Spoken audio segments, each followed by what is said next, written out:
प्रधानमन्त्री तथा नेकपा माओवादी केन्द्रका अध्यक्ष पुष्पकमल दाहाल प्रचण्डकी पत्नी सीता दाहालको 69औं वर्षमा निधन। राजकीय सम्मानसहित पशुपतिनाथमा सीता दाहालको अन्तिम दाह संस्कार। प्रचण्डसँगै दुई छोरीले दिए दागबत्ती। पूर्व राजा ज्ञानेन्द्र शाहद्वारा सीता दाहालप्रति श्रद्धाञ्जली व्यक्त। भारतीय प्रधानमन्त्री नरेन्द्र मोदीद्वारा पनि सीता दाहालप्रति नेपालीमा श्रद्धाञ्जली व्यक्त। सीता दाहाल 15 वर्षको उमेरमै प्रचण्डसँग विवाह। 54 वर्षपछि अलविदा। पशुपति आर्यघाट पुगेर पूर्व प्रधानमन्त्री द्वय शेरबहादुर देउबा र माधव कुमार नेपालले दिए सीता दाहाललाई अन्तिम श्रद्धाञ्जली। प्रधानमन्त्री पत्नीको राजकीय सम्मानसहित अन्तिम विदाई। हिन्दू संस्कार अनुसार दाह संस्कार गरियो। भारतीय राजदूत श्री वास्तवद्वारा पनि सीता दाहालको पार्थिव शरीरमा श्रद्धाञ्जली अर्पण। माओवादीका सबै कार्यालयमा 2 दिनसम्म झण्डा आधा झुकाइने घोषणा। प्रधानमन्त्री प्रचण्ड पत्नी सीता दाहालको निधनले समाजवादी मोर्चाको बैठक भयो स्थगित। सिराहामा प्रहरी जवानलाई नै 11 घण्टासम्म बाँधेर दियो यातना। आखिर के हो त यसबारे सम्पूर्ण जानकारी। काठमाडौँका मेयर बालेन्द्र शाह विरुद्ध महानगर अगाडि विरोध प्रदर्शन। आखिर किन गरियो सम्पूर्ण जानकारी। सम्झौता भएको 6 वर्षपछि कार्यान्वयनको चरणमा एमसीसी। अमेरिकी सहायक विदेश मन्त्री डोनाल्ड लू नेपाल आउँदै।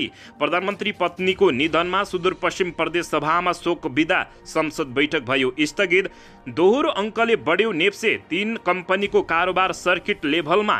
अरू के भए त यसबारे सम्पूर्ण जानकारी। अमेरिका विरुद्ध जवाफी कारबाहीको धम्की लगत्तै उत्तर कोरियाद्वारा क्षेप्यस्त परीक्षण। नाथ दर्शन गर्न आएका भारतीय नागरिकहरूले डान्स बार लगेर ठगेको आरोपमा 6 जना परिपक्राउ। सीता दाहालको निधनको समाचार भारतीय सञ्चार माध्यमहरूको प्राथमिकतामा। भ्रष्टाचार गरेको आरोपमा अख्तियार दुरुपयोग अनुसन्धानद्वारा 13 जना विरुद्ध मुद्दा दायर। लम्की स्किन रोग नियन्त्रण र पीडितलाई क्षतिपूर्तिको माग गर्दै किसानहरूद्वारा धरना। र वर्तमान सरकार अजीबको छ, देशले निकासा पाउँदैन भन्दै नेकपा एमालेका नेता प्रदीप ग्यावालीको भनाई। सुदूरपश्चिम सरकारले ल्याएको बजेट विवादित। आर्जु देउबा राणाको घर मर्मतका लागि 10 लाख विनियोजन गरेपछि जताततै हङ्गामा। यता प्रधानमन्त्री प्रचण्ड पत्नी सीता दाहालको दाह संस्कार र अन्तिम समयमा कसले के भने त यसबारे सम्पूर्ण जानकारी। अब हेर्नुहोस् पुरा समाचार।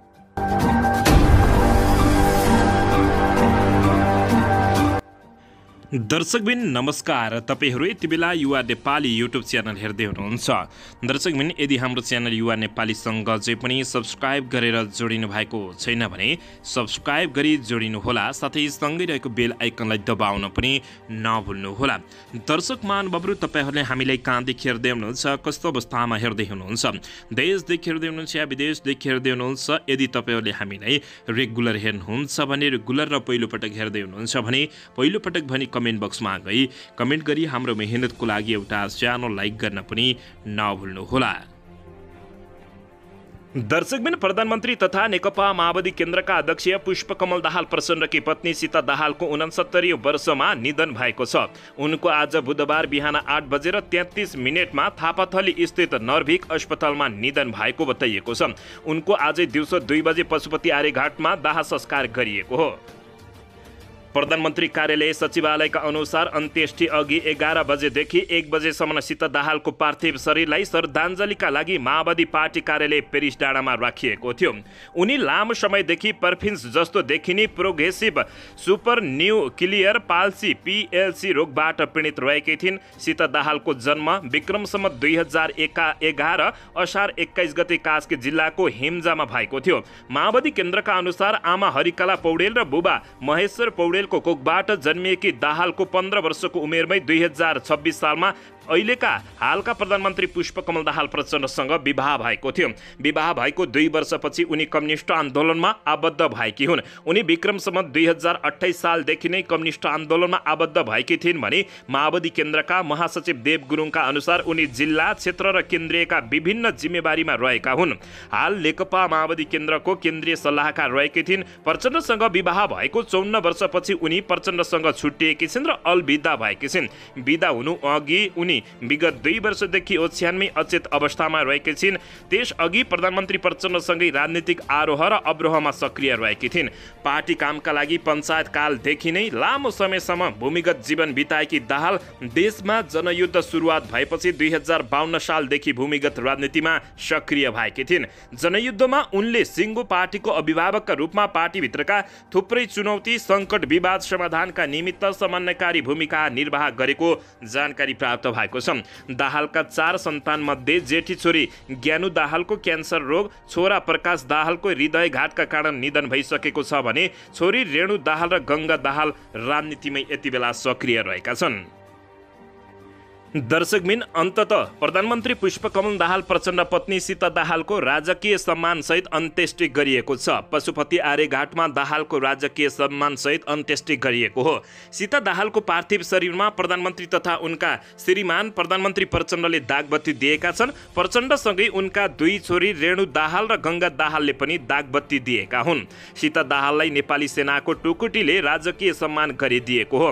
उनको शवलाई नेपालको राष्ट्रिय झण्डा ओढाइएको थियो भने यसअघि आजै बिहान बसेको मन्त्री परिषदको आकस्मिक बैठकले सीता दाहाललाई राजकीय सम्मानका साथ अन्त्येष्टि गर्ने निर्णय गरेको थियो। यसअघि सीता दाहालको पार्थिव शरीर श्रद्धाञ्जलीका लागि माओवादी केन्द्रको पार्टी कार्यालय पेरिसडाँडामा राखिएको थियो भने पेरिसडाँडाबाटै अन्तिम संस्कारका लागि पशुपति लगिएको हो। आज बिहान 8:33 थापाथली स्थित नर्भिक अस्पतालमा उनको निधन भएको हो। दर्शकबिन, यता पूर्व राजा ज्ञानेन्द्र शाहले प्रधानमन्त्री पुष्पकमल दाहाल प्रचण्डकी दिवंगत पत्नी सीता दाहालप्रति श्रद्धाञ्जली व्यक्त गरेका छन्। पूर्व राजा ज्ञानेन्द्र शाहले सीता दाहालको निधनमा दुःख व्यक्त गर्दै श्रद्धाञ्जली अर्पण गर्न आफ्ना प्रतिनिधि पशुपति भक्त महार्जनलाई माओवादी केन्द्रको पार्टी कार्यालय पेरिसडाँडा पठाएका हुन्। पेरिसडाँडामा पुगेर महार्जनले पूर्व राजाको तर्फबाट सीता दाहालप्रति श्रद्धाञ्जली अर्पण गर्दै प्रधानमन्त्री प्रचण्ड सहित शोकाकुल परिवारमा समवेदना प्रकट गरेको पूर्व राजाका संवाद सचिव फणी पाठकले जानकारी दिएका छन्। 69 वर्षीय सीता दाहालको बुधबार बिहान राजधानीको नर्भिक अस्पतालमा निधन भएको थियो। सीता दाहालको पार्थिव शरीर श्रद्धाञ्जलीका लागि बुधबार दिउँसो 1:45 बजेसम्म पार्टी कार्यालयमा राखिएको थियो। उनको आजै पशुपति आर्यघाटमा अन्त्येष्टि गरिएको हो। दर्शकबिन, यता भारतीय प्रधानमन्त्री नरेन्द्र मोदीले सीता दाहालप्रति नेपालीमै श्रद्धाञ्जली व्यक्त गरेका छन्। भारतीय प्रधानमन्त्री नरेन्द्र मोदीले पुष्पकमल दाहाल प्रचण्डकी पत्नी सीता दाहालप्रति श्रद्धाञ्जली व्यक्त गरेका हुन्। बुधबार उनले सामाजिक सञ्जाल ट्विटर मार्फत सीता दाहालप्रति श्रद्धाञ्जली व्यक्त गरेका हुन्। उनले नेपालीमा ट्विट गर्दै लेखेका छन्, श्रीमती सीता देवी दाहालको दुःखद निधन भएको खबरले मर्माहत भएको छु। नरेन्द्र मोदीले लेखेका हुन्, प्रधानमन्त्री पुष्पकमल दाहाल प्रचण्डप्रति हार्दिक समवेदना प्रकट गर्दै दिवंगत आत्मालाई चिर शान्ति मिलोस् भनी प्रार्थना गर्दछु। ओम शान्ति। दर्शकबिन, भारतीय प्रधानमन्त्री नरेन्द्र मोदीले लेखेका हुन्। उनले प्रधानमन्त्री प्रचण्डप्रति पनि समवेदना प्रकट गरेका छन्। माओवादी केन्द्रको सल्लाहकार समेत रहेकी सीताको बुधबार 8:33 निधन भएपछि दर्शक महानुभावहरू जताततै यति बेला रुवावासी चलेको छ।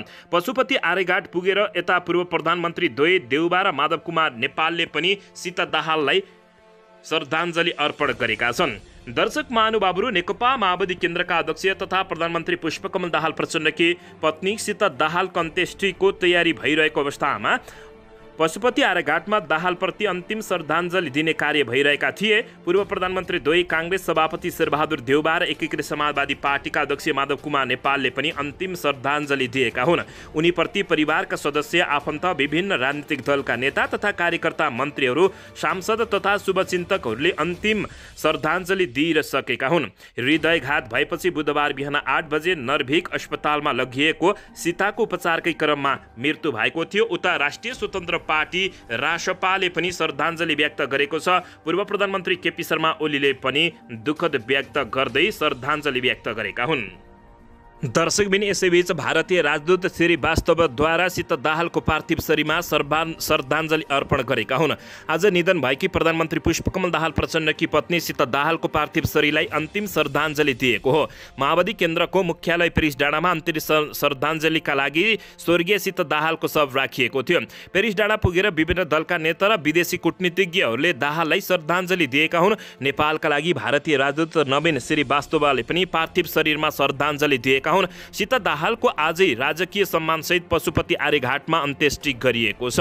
दर्शक महानुभावहरू, यसैबीच यता माओवादीका सबै कार्यालयहरूमा 2 दिन पार्टीको झण्डा झुकाइने भएको छ। नेकपा माओवादी केन्द्रले पार्टीका अध्यक्ष तथा प्रधानमन्त्री पुष्पकमल दाहाल प्रचण्डकी पत्नी सीता दाहालको निधनप्रति पार्टीका कार्यालयमा 2 दिनसम्म पार्टीको झण्डा आधा झुकाउने निर्णय गरेको छ।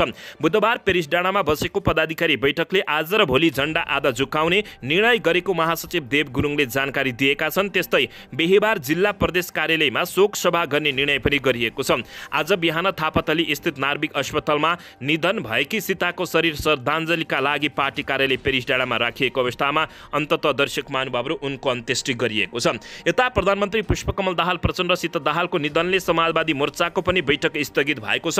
दर्शक महानुभावहरू, 4 दलीय समाजवादीको मोर्चाको बैठक बस्ने भनिएको बैठक स्थगित भएको हो। नेकपा माओवादी केन्द्रको सल्लाहकार तथा माओवादी प्रधानमन्त्री पुष्पकमल दाहाल प्रचण्डकी पत्नी सीता दाहालको निधन भएपछि बैठक स्थगित भएको हो। नेकपा एकीकृत समाजवादी, केन्द्रीय समाजवादी, जनता समाजवादी र नेत्रविक्रम चन्दले नेतृत्व गरेको नेकपा सहित 4 दल मिलेर बनेको समाजवादी मोर्चाको बैठक आज अपराह्न 4 बजे बस्ने गरी बोलाइएको थियो। सीताको बुधबार बिहान 8 बजेर 33 मिनटमा निधन भएपछि लामो समयदेखि बिरामी रहेकी उनको स्वास्थ्य अवस्था बिग्रिएपछि बिहान नर्विक अस्पतालमा निधन भएको हो।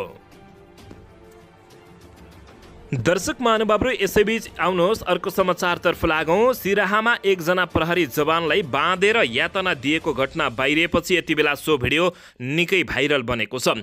जिल्ला प्रहरी कार्यालय सिराहामा कार्यरत प्रहरी जवान अनु राईलाई पाता कसेर यातना दिएको भिडियो सार्वजनिक भएको छ।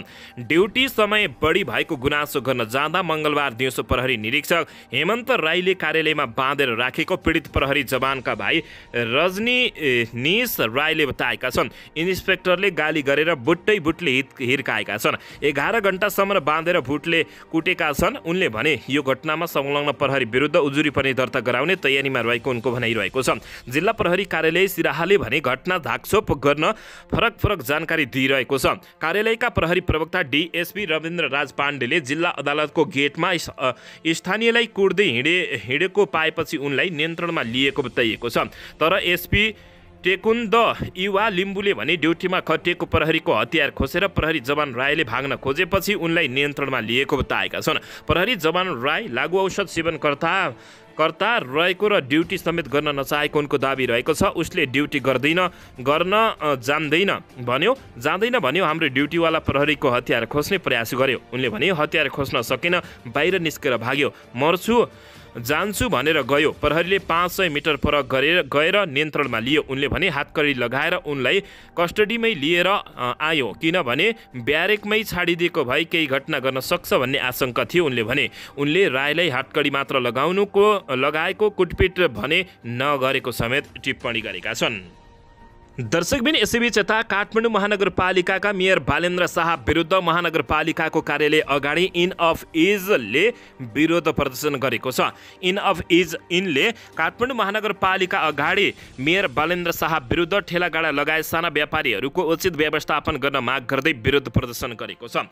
इन अफ इजले मेयर बालेन्द्र शाहले महानगरभित्र व्यापार गर्ने साना व्यापारीहरूको व्यवस्थापन गर्नुपर्ने माग राखेको छ। महानगरमा जीविकोपार्जन गर्न थोरै आय स्रोतका लागि साना व्यापार गर्नेहरूमाथि भएको ज्यादती विरुद्ध प्रदर्शन गरिएको शैल सुरेशले बताएका छन्। दर्शकबिन, उनले जीविकोपार्जन गर्ने व्यापार गर्ने माथि महानगरपालिकाले फोहोरको जस्तो गरी दुर्व्यवहार गरेको बताएका छन्। उनले भने संविधानले बाँच्न पाउने अधिकार र मानव अधिकारको कुरालाई समेत हनन गरेको आरोप मेयर शाहलाई लगाएका छन्। उनले मेयर शाह तथा महानगर विरुद्ध यो विषयमा सङ्गठित भएर बोल्न नसकेको बताउँदै उनले महानगरपालिकाले व्यापारीको सामान व्यवस्थित गर्नुपर्नेमा सामान कब्जा गरेर जनतालाई राज्यले लुटेको बताएका हुन्। महानगरले जसरी अमानवीय रूपमा साना व्यापारीहरूलाई गरेको दुर्व्यवहार राख्नुपर्ने बताएका छन्। उनले गरिबीको चमेली बोलिदिने कोही छैन भन्ने मेयर आफ्नै गीतले उहाँलाई नै गीत गाइरहेको गरिबको पक्षमा बोल्न आएको